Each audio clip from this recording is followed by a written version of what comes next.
Bonjour, aujourd'hui on parle du souffle. Vous avez dû entendre dire quelque part que chanter ça se produit grâce au souffle et que contrôler, gérer le souffle, ça va nous aider à gérer la voix, le résultat de la voix.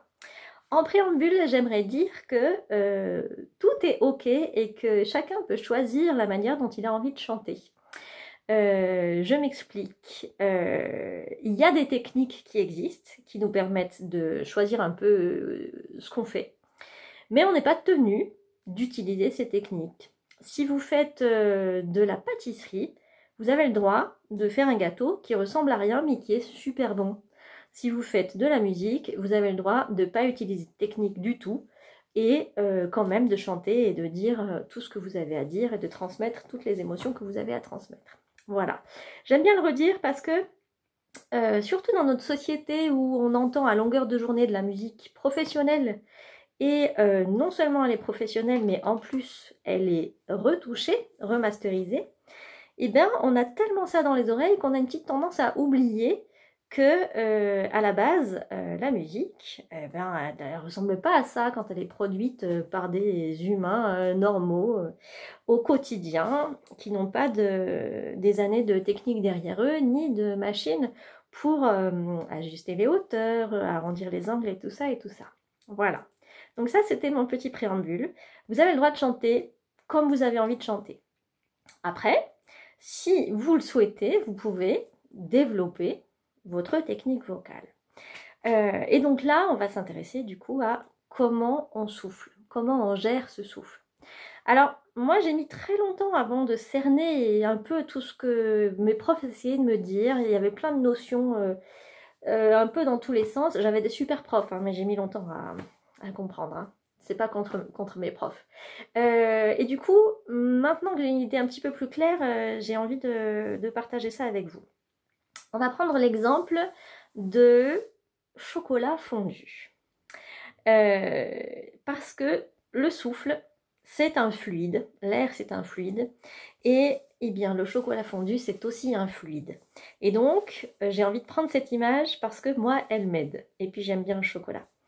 Donc on va imaginer que notre objectif c'est de verser du chocolat fondu depuis une casserole sur un gâteau.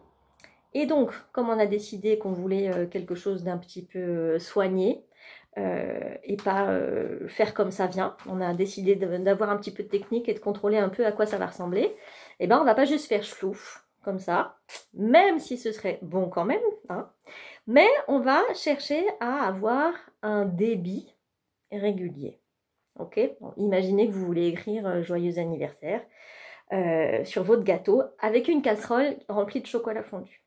Donc, pour que ça fonctionne, il va falloir que votre bras il soit capable de deux actions. Il faut qu'il soit capable de cette action, de verser. Mais il faut qu'il soit capable aussi de cette action, de retenir. Et c'est l'équilibre entre ces deux actions qui va faire que vous pouvez contrôler le débit de votre chocolat qui coule sur votre gâteau. Et ça, vous allez l'ajuster au fil de votre versement du chocolat sur le gâteau. Parce qu'au début, la casserole sera pleine. Il va falloir pencher un tout petit peu. Et puis au fur et à mesure, si vous voulez garder l'épaisseur du trait sur votre gâteau, eh bien, il va falloir pencher de plus en plus au fur et à mesure qu'il y a moins de chocolat dans la casserole. J'espère que tout ça, ça vous parle. Eh bien, pour nous, pour les chanteurs, ça va être pareil. C'est-à-dire qu'il va falloir qu'on ait deux forces. Celle qui va faire qu'on souffle plus, mais en face, il va falloir qu'on ait une force qui fait que on lâche pas tout le souffle d'un coup. Et c'est cet équilibre entre ces deux forces qu'on va appeler la gestion du souffle. Donc, il y a plein de terminologies qui circulent.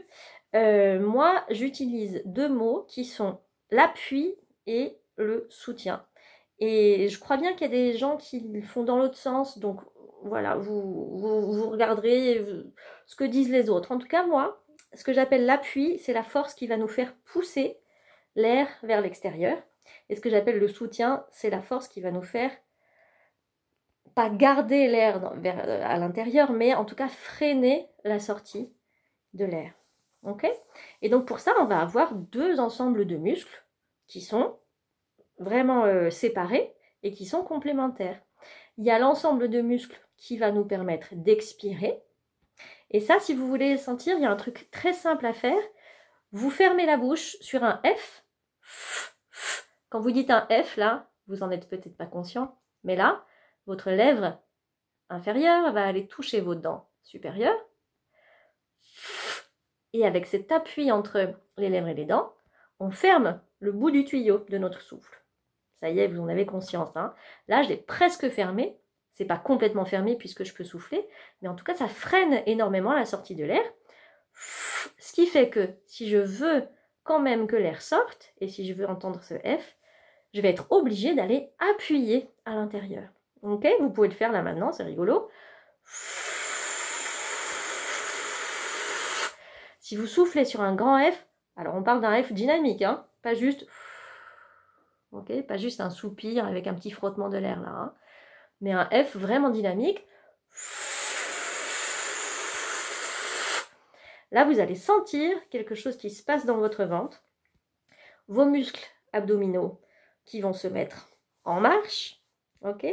Là, puisqu'on a fermé, on est obligé d'invoquer notre force pour faire expirer l'air, ok.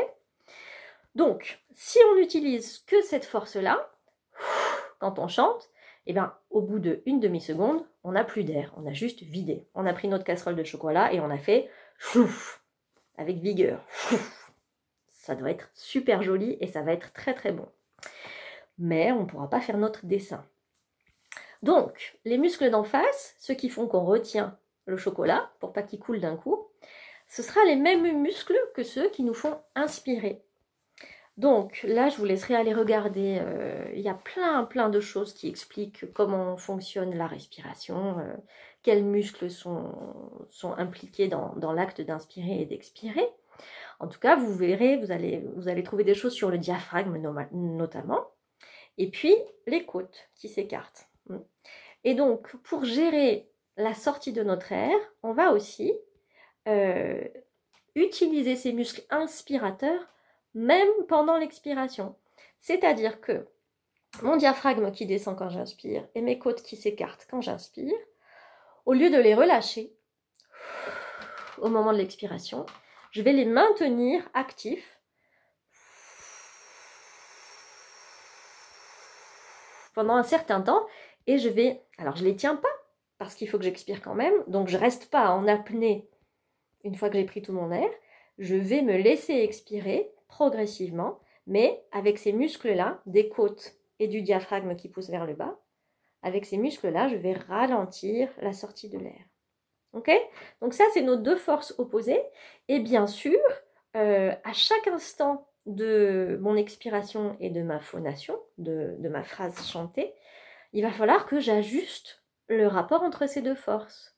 Parce que, comme je vous le disais, la casserole, elle se vide progressivement. Donc, en début d'inspiration et en fin d'expiration, en début d'expiration et en fin d'expiration, il n'y aura pas le même rapport entre les deux forces. Au début de mon expiration, il faudra vraiment que je retienne. Parce que mes poumons étant élastiques, une fois que je les aurai bien gonflés, ils n'auront qu'une envie, c'est se relâcher. Il y a cette force d'expiration en début d'expiration, simplement due à l'élasticité de nos poumons. Donc, au début de l'expiration, il faut vraiment que je retienne. Si j'ai une phrase très très longue à chanter et que j'ai besoin de beaucoup d'énergie vocale à la fin de ma phrase, il y a un moment, il va falloir vraiment que j'aille puiser de l'air et que j'aille appuyer pour continuer à faire sortir l'air. Voilà. Et puis ça, c'est sans parler de tout ce qui va se passer au-dessus des cordes vocales avec les changements de... Enfin, les changements de hauteur, c'est au niveau des cordes vocales, mais aussi avec la prononciation. À chaque fois que je vais faire une consonne qui freine l'air ou qui l'arrête, pour le cas des consonnes explosives, il va se passer des milliards de petits événements qui vont faire que je vais devoir sans cesse ajuster mon débit d'air et changer le rapport entre ces deux forces.